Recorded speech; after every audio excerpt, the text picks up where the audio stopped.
Can you guys hear me? Yeah. Oh, awesome. Okay, so we are good to go. We are recording. Awesome. This is really clear too. I've done Skype recently and it was sort of disastrous. It can be. It can be. I have had a lot of technical difficulties with it at times where I'm like disconnected and then everything goes crazy, but so far so good. So hopefully it'll stay this way. Yes, let's hope. But thank you both so much for joining me today to do this. I really appreciate it, and I hope it's the first of many discussions that we have because you ladies are putting out such great material, and there's such a lack of this kind of information out there. So I just want to spread it far and wide as much as I can. So thank you so much for meeting with me today. Yeah, thank you. Yeah, definitely. So maybe just real quick, if you both are comfortable with this, you could kind of explain your background briefly and maybe talk about indiebirth.com and the organization that you two have set up because I want people to know about it. I personally stumbled across it few months back when I was searching unassisted birth, and I just was hooked. There's so much great information, and it validated a lot of feelings that I had about birth that I couldn't really find validation for anywhere else because everything out there is saying, no, birth is not normal, it's dangerous, it's a medical process. So I was just so relieved to stumble upon both of your ladies, your organization. So cool. Yeah. Well, thank you. That's a huge encouragement to hear that people are finding it and resonating with it. So thank you. You're welcome. Yeah. Well, I'll give you a brief history. This is Maryn, first of all. And, well, Indie Birth itself is actually a couple of years old, probably as many as 6 or 7 years old. It started as an actual print sort of zine in Arizona, in Flagstaff, Arizona. And obviously it's morphed into just becoming completely online now. And when it started, it definitely was more mainstream, more focused on natural birth. And over the years, you know, I guess personally, I've just gotten a lot clearer on what my passion is. And then, of course, in meeting with Margo, you know, we've sort of felt the same way about so many things. So it's definitely changed over the years, but that's how it started for anybody that's interested. And now, of course, it's completely online with classes and a community. But I personally have been involved in birth for about 9 years, and I got into home birth in particular with my second baby, who was our first home birth baby. So that's been the 9-year journey of apprenticing and moving around to work with different midwives, and then settling in Arizona basically and getting licensed here a couple years ago. So I was licensed here for a couple of years, and I think that's really when Indie Birth began for me, is realizing that the world I was involved in, as much as I loved it and as passionate as I am about home birth, wasn't actually the world I thought it was. Yeah. And it wasn't actually the world I wanted to be in. And, you know, not to say I haven't worked with amazing families and women here that wanted that kind of care, but it just I sort of outgrew the system. Right. Yeah. So I turned in my license about a year ago, actually.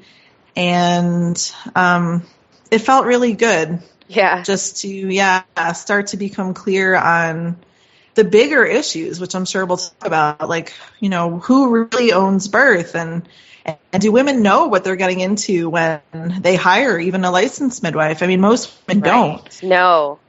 I just real quick, I personally went to, I had been studying and learning to be a doula. I guess you don't really have to learn to do it, but just studying about birth in general and natural birth and home birth. And I wanted to be a doula really badly. And so I decided, I'm going to go meet with a midwife because I'm kind of surrounded by these people now and I want to see what they're all about. And I went there and I was expecting this kind of mother figure, I don't know, like maybe an aunt or something that would just give me a hug and be like, how are you? I'm so excited to meet you. And it was just the complete opposite. I felt like I was just going to see a doctor, and it was all business. You know, it wasn't like, how are you feeling? You know, how do you feel about all of this? It was very cut and dry, and my intuition was screaming at me like, run, run, run, run. And now I'm sure not all midwives are like this, so I don't want to, badmouth midwives in any way. But a lot of what turned me off were the laws, because here in Florida, if I go past 42 weeks, they say, hey, you're going for a C-section, or I can't attend your birth. Also, breech babies, they cannot attend a breech home birth. So that really just turned me off, because I had this naive idea that all midwives weren't of the medical mind, but these laws get in the way of that. So yeah, I mean, that's obviously a huge misconception.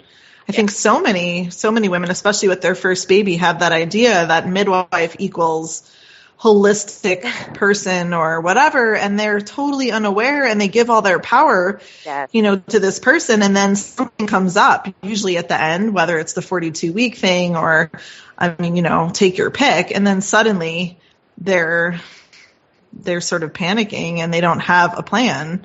And it's, nobody told me. Well, the laws, the rules and regs are there for everybody to read. But unfortunately, midwives themselves don't educate their clients about, this is what I can provide for you. I am technically a medical professional, and this is the box that you're in. Right. Especially when she mentioned all these tests. I was blown away. I again, was naive, thinking, well, why would you do tests? You're a midwife. You want to do pelvic exams and you want to do vaginal checks. And I was very confused. But so that was a big learning experience for me. But I don't mean to get off on a tangent. I know I want to know more about you, Margo, too. So Sure. Yeah, I think I definitely went through that learning curve myself, but was lucky enough when I first got interested in midwifery to have met Maryn first. It was really a nice introduction to what it can actually look like to be with women. And I just as easily could have, met with someone who was not that way. In fact, the town where I was living, I had called some other midwives to maybe meet up with them and talk about doing some sort of apprenticeship or learning more. And I'm just so glad that I didn't meet them first, because that wouldn't have been a very good fit. So I guess my story starts a little over 3 years ago. I got my bachelor's degree in women's and gender studies and sociology in 2010 and finished school and sort of was trying to figure out what my next steps were and, how some things go. It just, the choices were sort of presented to me and one of them seemed really good. And so I ended up in grad school studying criminology of all things. Wow. And so I got to be selective in sort of what aspects of criminology I was interested in studying. And so that first semester, I started looking into the criminalization of midwives of all things. Funny. I know, funny. And looking at the way that we legislate around women's birth choices, birth options, sort of fetal personhood laws, that kind of thing. Mm-hmm. So all things birth and, the criminal justice system was sort of my focus. And so about halfway through the semester, as I was learning more and, reading some sort of holistic sorts of things, I started thinking, I don't really want to finish my criminology degree. I think I want to be a midwife. And, serendipitously, I mentioned this to a friend, and they had used Maryn for their previous child's birth and said that they thought I'd really like her and to give her a call and meet up. And I think I did. I called and left a message for Maryn the next day, and we met a couple weeks later. And so now it's almost 3 years. Yeah, almost exactly 3 years since I started going to appointments and meetings with Maryn and, awesome. And learning. And so I dropped out of grad school. Hey, I hear you. I hear you. Yeah. So I dropped out, a month or two before I finished the semester. But then after Christmas break, I think it was January 1st, I started going with Maryn once a week. And it's just been awesome. An awesome 3 years, and except for all the craziness, which is so interesting that, I was studying the politics and I blame it on you. No, you blame it on me. I tease Margo that, we came together obviously at the perfect time. Oh, yeah. Like she was the perfect person to be there. And so much of it was new to me, like the politics. I mean, I hadn't gotten that deep into it yet. And here I am all of a sudden in, this legal situation and having to deal with it. And yeah, I think like 3 months into my apprenticeship, I guess we'll call it, was when things started happening. So it was really funny timing. And, wow. And so it's been awesome to just be with, sometimes not so awesome, but it's been a privilege, I should say, to be with Maryn sort of in this journey and to get to learn from her and with her and, sort of refine what I believe and work with her to spread this information and these ideas. Well, and it's been the best support for me. I couldn't have imagined a better support over the last couple of years. If you think about how many women say they want to be midwives, there's just a gazillion trillion. And, right. To happen upon one amazing person that's actually dedicated and that was able to sort of put up with the last bunch of years and to help me find my way through, has been such a gift. I think so many people would have just run, right. whether they were scared or, didn't agree. I don't know if it's just serendipity that we agree on these huge issues, that women do get to choose who they want there and what they want. And not everybody believes that. No, they don't. And that's actually it's very sad to me to see other women attacking women like ourselves that think this way, and calling us. I think of it as calling us out as witches, almost like a witch hunt. But they're calling us reckless baby killers. And I've seen Facebook groups started by OBs, surprisingly enough, that are fed up with natural childbirth, against natural childbirth, and I was just floored because again I have this naive idea that all women are just going to get it, and that they just want this kind of holistic thing, but that's not the case.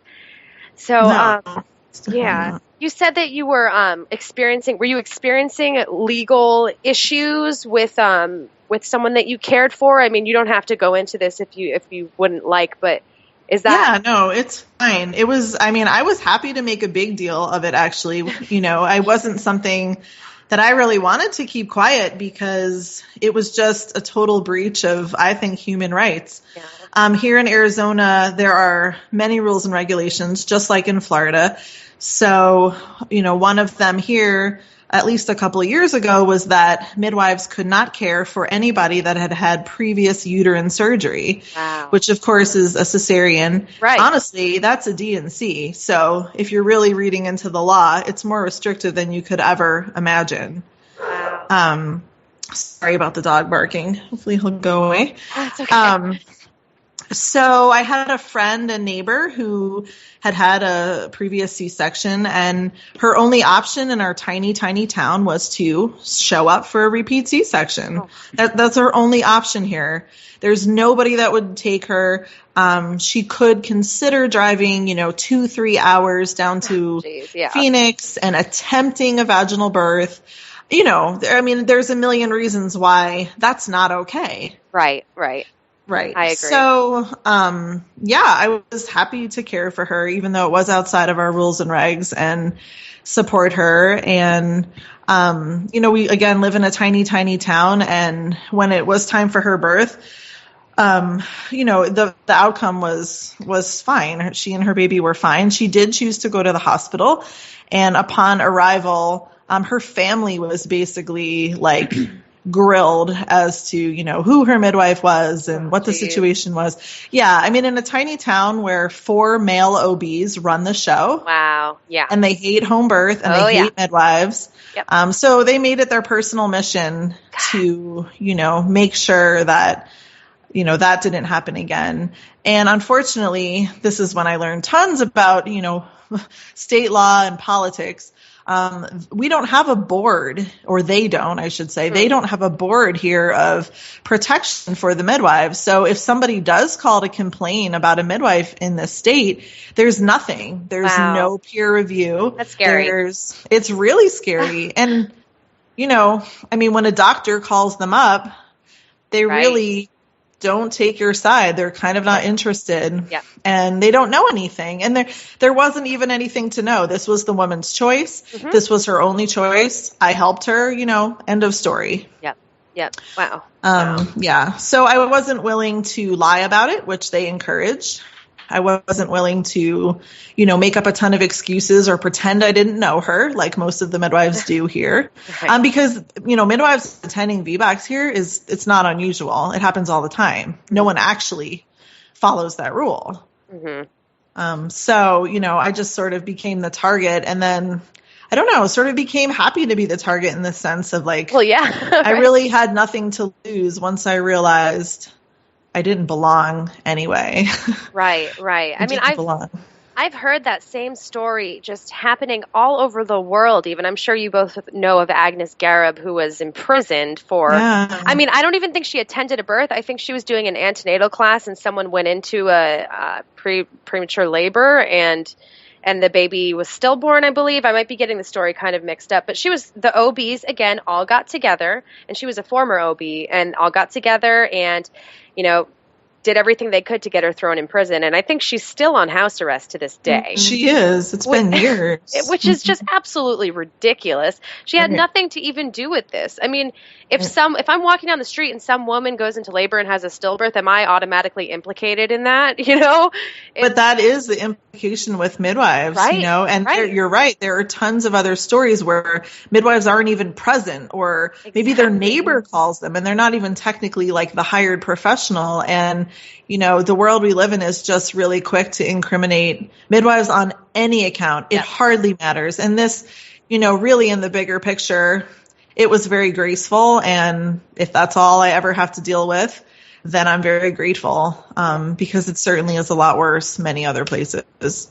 Oh, absolutely. And the fact that there's no board, like you were saying, I didn't know that. That's really, that's terrible, because there's no backup for midwives. There's nobody, like you said, there's no peer reviewing. There's nobody that can say, hey, you're wrong about this, and no one to stand up for their rights. And it's just scary that, judges or people will even just be okay with this. Oh yeah, she's in jail for the rest of her life. Well, but this is the thing that really gets me, and I get very angry at this. Thousands, millions of babies and mothers die in hospitals, and no one is held accountable for that. I guess if you're, a doctor and you have your license, you have a license to kill and not be incriminated for that. Doctors are still administering cytotech to induce labor, which is, it just blows my mind. The cover of the medicine has a big X through it, a pregnant woman with an X through it. It's killed thousands and thousands of babies and mothers, but that's okay. There's a real big double standard going on, and it's, I think it's now sort of coming to light a lot more, as women are demanding home births and are realizing, that they have rights and that their body is theirs, and it's come a long way. We still have a long way to go. Yeah, that's for sure. It's just terrible that midwives are being thrown in jail for just being in the presence of, and the family could be completely okay with what happened. Not okay if they had a law, but they won't be trying to get the midwife in jail. They'll try and stand up for that midwife, but it doesn't matter. Right. It doesn't count for anything. Right. Well, and that's generally the case. I know with mine, the family was completely supportive. They made their own choices. That this was their choice to go to the hospital. And, we're still close to this day. And I would say that she was my biggest supporter, which I was so grateful for. Not that we didn't have things to work through, because it was a very trying situation for everybody, but they had absolutely no problem. And she made all kinds of statements and this and that to say, hey, look, leave us alone. This was my choice. We don't need a third party looking in, but it wasn't about that anymore. And, I think the larger issue is just that when birth becomes like a medicalized process, and not to say it doesn't need medical help sometimes. Right. She wanted medical help. Right. But, being a licensed midwife, I put myself in the line of fire of being a medical professional, which I don't think, I don't think any of us have any place in that world. But when we're in that world, then we have to deal with that world, and, they don't know our world and they don't want to know it. Right. Exactly. And it's just really disturbing to me that it was the OBs that really are the ones that caused this to become a legal matter. There's a war going on between OBs and midwives, and it's just unnecessary. But it's just very telling of where we're at as a society, and our views on just human rights and a real hatred of women's bodies and of birthing women. I am shocked and appalled by the abuse that is going on, that's happening to women. I mean, I just hear horror stories about, doctors performing episiotomies without notice, without letting them know, without numbing medication. And of course, there are no legal repercussions because, he was trying to save her life. He had to do this. And it's very concerning, and it's kind of kept under wraps, and I had no idea about any of this, even though I'm sure my female family members, I know for a fact they have experienced abuse at the hands of doctors, but they for some reason can't seem to acknowledge that it was abuse, and they will put their blind faith and trust in a person in a white coat just because they have that certificate on the wall. When, right. Doctors told my grandmother that her pelvis wasn't big enough, so that's why they needed to do an episiotomy. Anybody with common sense would tell you that makes absolutely right. no logical sense because the baby's already in the birth canal. Okay, if your pelvis wasn't big enough, which rarely happens, to my knowledge, that episiotomy, no, it's just, and she'll defend them. And, I've talked to them about my birthing choices, which has been hard because I feel like I'm fighting a battle, constantly having to put my shield up, and I'm really sick of having to explain myself, that I'm prepared, I'm not just winging it, I'm not being reckless. But they think that I'm crazy when I think that they're crazy, Right. I'm sure both of you ladies understand that as well. I don't know if your families are very understanding or it does seem like a battle that we're in right now. It does. I think, though, that, things are changing even slightly, as you said. Yeah. With women, for you, having your first baby and making these choices is huge. And what I love about it is, you're going to shift the DNA of your family and for your children. And that's like why I want to get up every day and work on indie birth stuff or, serve women in the way that we do, because I think that's how we're going to affect change. Like the damage has been done, to previous generations, and we can't acknowledge it in a sense anymore. Like we acknowledge their hurt and, their experience, but we say we're changing it from here on out. And, it's for the better. It's for future generations that we start to make these choices because, for the most part, women have lost touch with what they can do and what they are capable of. And when they don't acknowledge, abuse at the hands of this person or that person, it's just simply because it's too painful for them to do that. Mm-hmm. Absolutely. Yep. That's totally it. And for me, the most exciting thing, it seems that throughout this pregnancy, every day I just learned to trust this whole process even more. At first, I was of the mind, I didn't even know unassisted birth existed, okay? Because I was in the whole world of doulas, midwives, right. That's your only option. And then after I went to see that midwife, I had an epiphany, and I said, you know what? I think I could do this on my own. Like because essentially, even if there is a midwife there or a doctor there, essentially it's the woman and baby that do it on their own. Right. It's usually people getting in the way in these interventions that are causing all these problems. So I just thought, okay, let me see if anything like this exists out there, and did a little Google search, and I found actually a lot of information. So that gave me hope. I've heard a lot of people say that they think I'm going to die and that I should have oxygen there and all. Oh, geez. Yeah. So I just can't. I'm really excited to prove them all wrong. And also for my female friends that are now having babies, and I try to give them, a little bit of advice. I don't want to overstep my boundaries though, and push them away.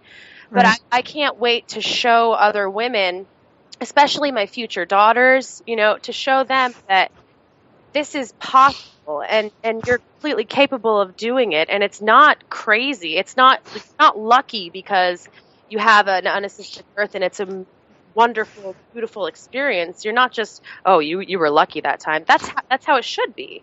Right. And I'm not saying that things don't go wrong and we should be prepared for those things, but I look forward to not only proving it to myself, but to be able to show other women that it's possible. And I think that if someone close to you has done it and can say, I did it and it was fine and I'm not dead and I'm not emotionally traumatized, I'm actually empowered and it changed my life, then other people are going to start to think, hey, you know what?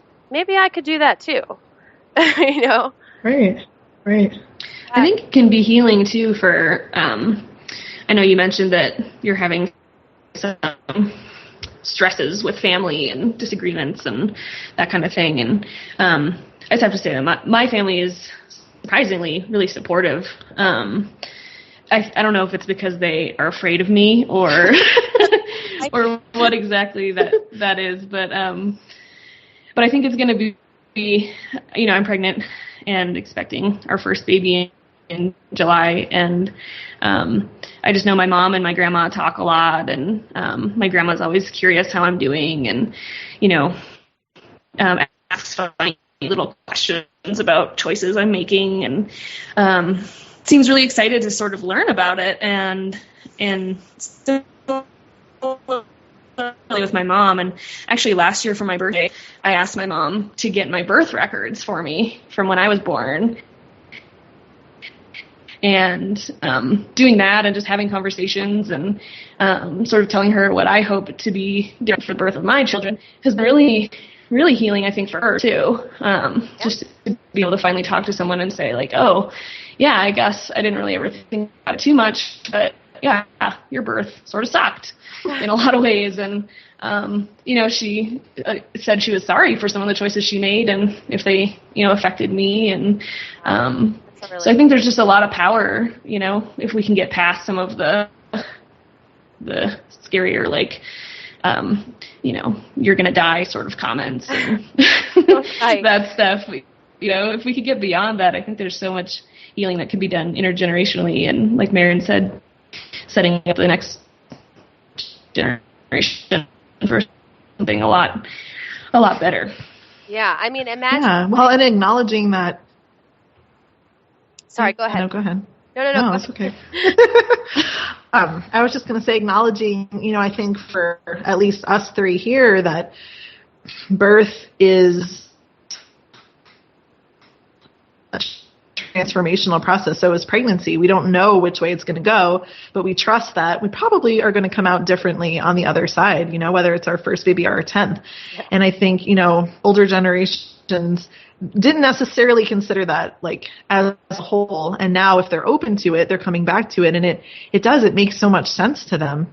And it answers a lot of questions, I think that like the deeper questions, because it's not so much about surfacey stuff. I don't think anymore when people like that start to get interested, it's not like, oh, how's the baby going to breathe? It's like they understand what a huge thing it is, to bring somebody into the world and to do it on your own terms because they didn't get that chance. They didn't take it.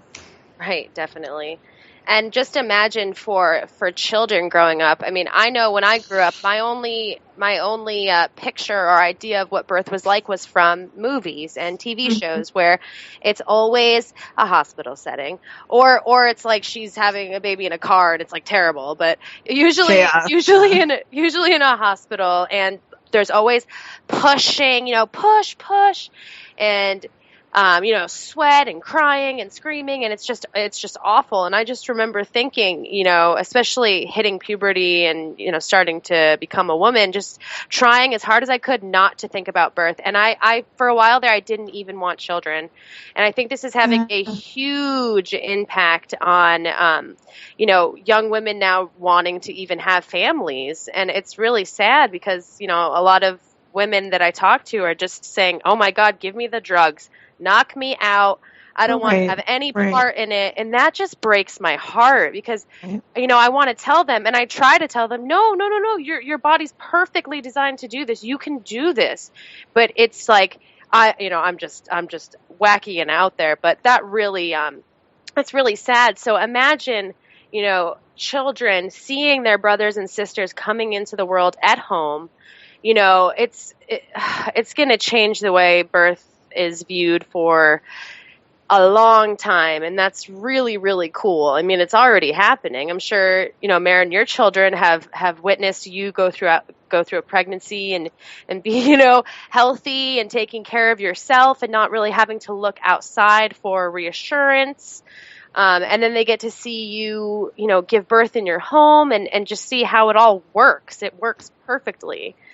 Yeah, I agree. I mean, I think it's such a gift to children. I always encourage people to, include their children if that feels right for them. And, obviously for the baby being born, that baby is, it's an amazing thing, I think, to be, I don't know. I mean, I wasn't born that way, but I'm guessing it's an amazing thing for a baby to be born just gently, into loving kindness. And, they say that the emotion that we experience at birth is the one that shapes our whole lives. Wow. So whatever that is, and most of us, well, I mean, I know mine was, and certainly older generations, it was predominantly fear, coming into the world in a cold place, rough, taken away. Yeah. And if you really think about that, it's huge. Oh, it's absolutely. Huge. I mean, it's setting the foundation for the rest of a child's and a human's life. Right. And I think birth trauma. Maybe we can get. I know we have limited time today because I have to run to work. But maybe we could get into birth trauma in depth more, maybe on another chat. But this is something that is really widespread, and I think it's a very good explanation. One of many, a good explanation for why we see the state of things as they are right now, why we're seeing so much pain and trauma. And, a lot of this birth trauma hasn't been acknowledged. And I think that has a big part to play in, dysfunctional people, walking around traumatized. Yeah. We have young boys being circumcised, which I just call it genital mutilation because I want to call it circumcision. That is a cop-out in my opinion. But you have all these things happening, and, men are dealing with this for the rest of their lives, but there's really no outlet for them to say, hey, I was abused, and I was, and a lot of them don't even understand where some of their anger or a lot of their issues are even coming from. Right.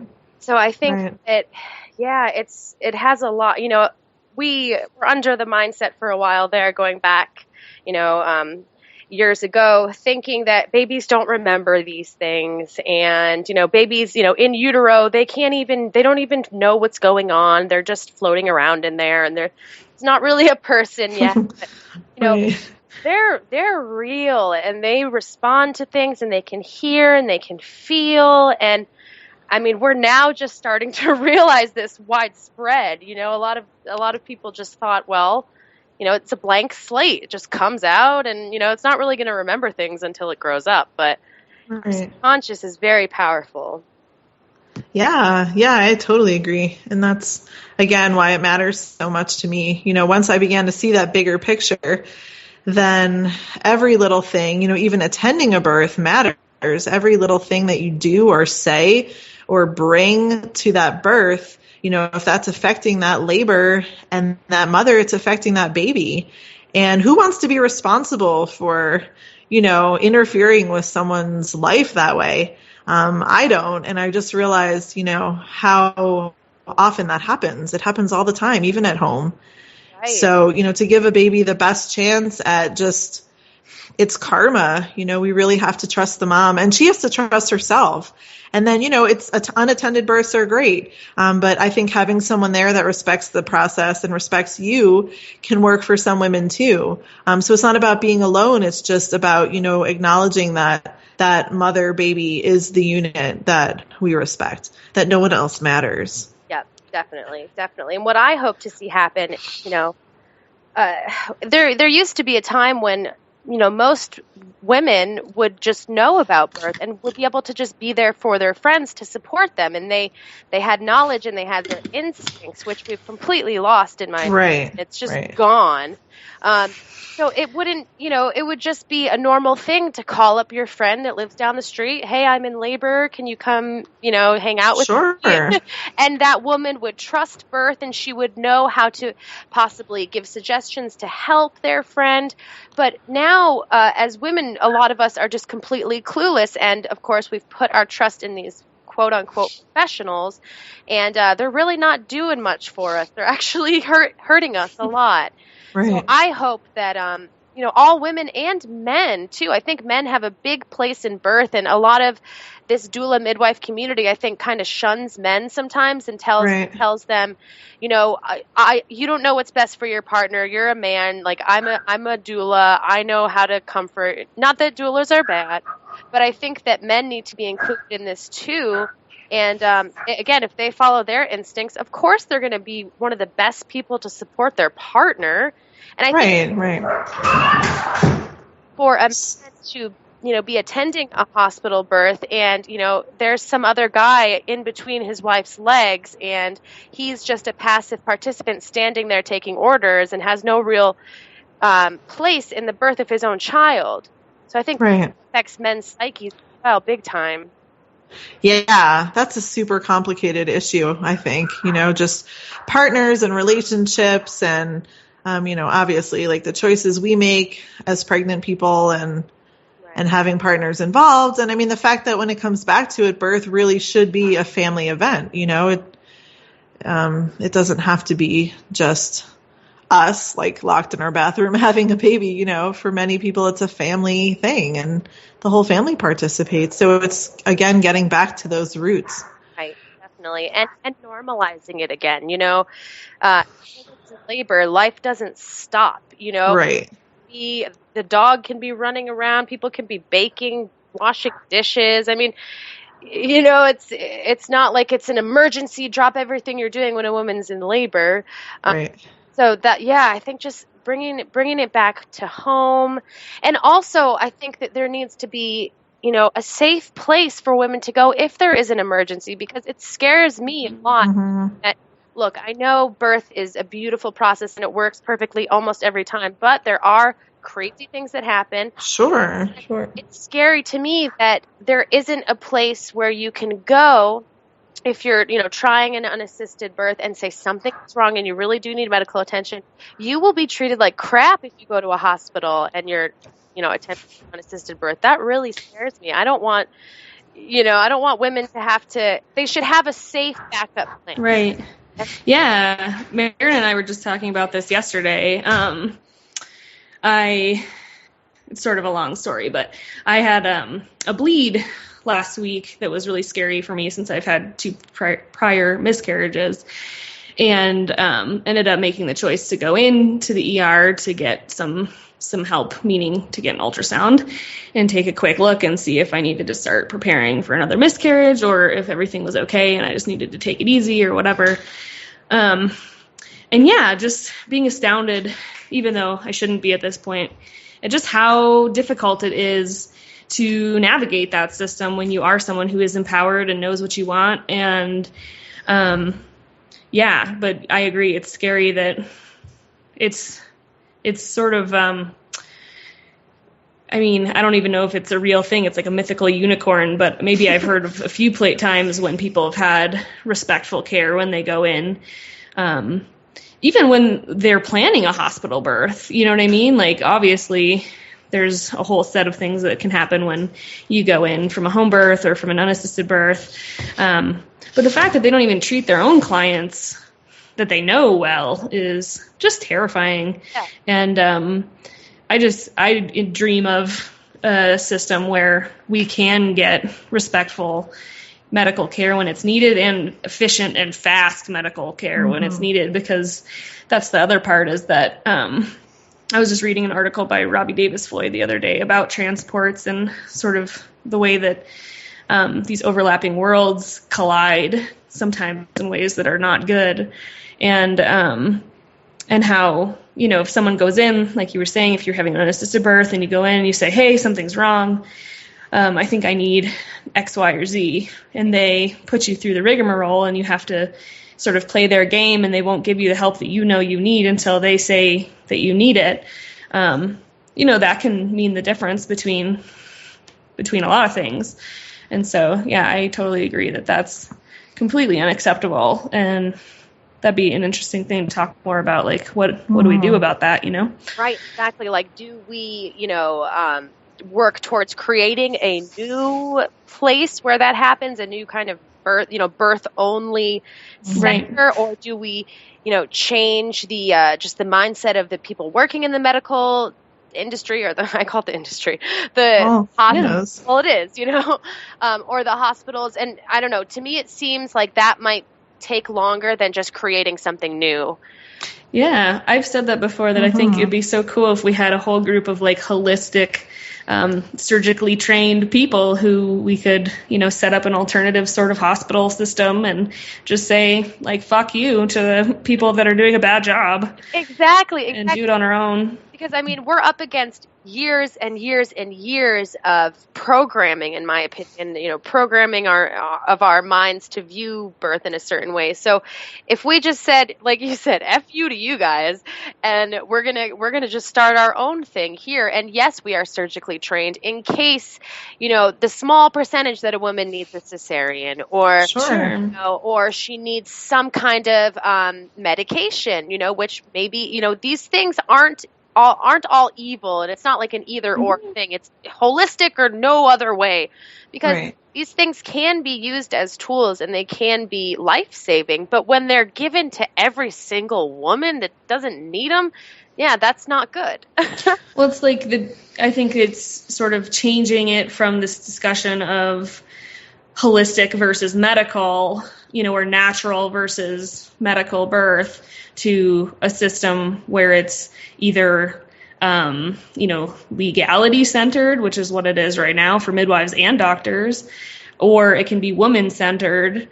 And I think that doesn't just mean, like you're saying, home birth and midwives. That means a woman making her choices, being respected, and getting the care that she needs, whatever that is. Well, it's the wise woman way. I mean, that's, we talk about it in our class, and I think Susan Weed has presented an awesome model for all kinds of things, not just birth. I mean, really, it's politics, education, whatever, that we're informed enough to choose from the full spectrum, as you say, Margo. Right, that, nothing is off limits when it's the right choice for you. Right. Or I just had an idea pop into my head, because going back before birth was even moved into the hospitals, which was a big experiment, in my opinion, we don't really know much about this, so let's just bring them on in here and convince them that we know. But back in those days, obviously it was mostly midwife attended births or unassisted. But say we had a surgically trained person that was on call that could go to the home and just set up an operating theater right there. Or because I don't think that birth has any place in the hospital at all. I mean, it's a germ-infested, sick, disgusting, terrible place, in my opinion. I would never want to go. But how cool would that be if, how doctors used to kind of make house visits? Well, if there was an absolute emergency, how cool would that be? I don't know how realistic that is, but how cool would that be to, be able to bring the care to women at home? Yeah, it's a possibility. Yeah, I think we're at the point where I think we should all just use our imaginations and come up with as many ideas as we can, since the ones that are around at this moment are not particularly pleasing. They're not working. Put it all on the table. Yeah, exactly. I mean, what do we have to lose, you know? Yeah. Yeah. Well, I mean, hopefully, I think, women are just starting to come back, as we've said a million times, to what they do know deep down. And I think at the root of it, that will solve a lot of problems because, a woman in her deepest knowing, I don't think it's as judgmental as far as like her choices. She's going to still choose what's right for her, whether that's surgery because she needs it or not. Right now, it's just, women looking to everybody else. And it's not that the doctors are evil or the hospitals or this or that. They're simply providing a paid service, just like the midwives are. Yeah. But the women are looking to them for answers. So I think it just, it has to come from within. And that's why we're talking about things like this. Absolutely. Yeah, it's cultivating intuition again that's just been completely lost. And I think that's one of the big missing links in this whole thing is just trust and intuition. And I mean, it's a no-brainer. You're going to know your body and the baby that's growing inside of it best. I mean, no one can hop inside your body and say, "Oh no, you're wrong. Actually, it's this way." Right. Well, but they do all the time, and women are so willing to listen to that and to give it up. So, yep. I just prefer to see that change is coming because it's not really about blame. It's not like an us against them kind of thing. It's like the paradigm exists because it's still needed because women aren't there yet. So our job, is just to slowly cultivate that in women that we meet and have contact with. Because, it's not an immediate confidence thing for so many women. I mean, for me, it's been many years. So I feel like, women they can know that's okay. You're not going to connect with this knowing maybe immediately, but if you're willing to go on that journey, you will eventually do that. And then you'll know when to look, outside of yourself. Definitely. And I think what did it for me, I'd been looking into natural birth and, just the birth practices of the world. And what did it for me, I could read about, unassisted birth and what it is. I could read about that all day, but it's actually hearing Maryn, your voice, Margo, your voice, your stories, and knowing that there's a real woman out there and real women that are doing it. And it's not just in some book, it's actually happening. And that's what just made the light bulb go off for me. It was like, all of these women are doing this all over the world and they're having the best experiences of their lives. And that's what I want. That's what I want. Yeah. And that's, to me, like such a gift of the internet. I think we all get like frustrated with, living in this virtual world. But the truth is, I think in most like physical locations, there's not a surplus of women that are there yet. No. So to create this connection, whether it's through indie birth or, whatever, we're all we benefit so much from each other's knowledge and support. I am on a daily basis, grateful for the women I know online that believe what I do. It's just what keeps me going. Absolutely. I totally agree. It can be used as such a tool to connect and to learn from each other. That's where I've done most of my growth. It hasn't been talking to the people on my street, Right. I do a podcast with a lady that lives up in Maryland, and I've never even met her, and we just have the greatest conversations, and she's one of my best friends. I'm going to be meeting her soon. But, oh, cool. It's amazing what you're able to learn about, if you use it as a tool.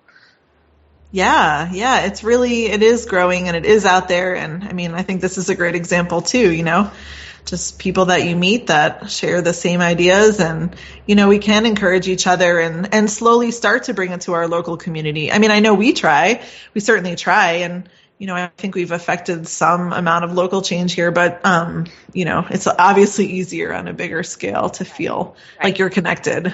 Definitely. Do you ladies offer classes, off of the internet? Do you do like an in-person thing locally, or have you found it, you have more, success online because there's so many more women interested?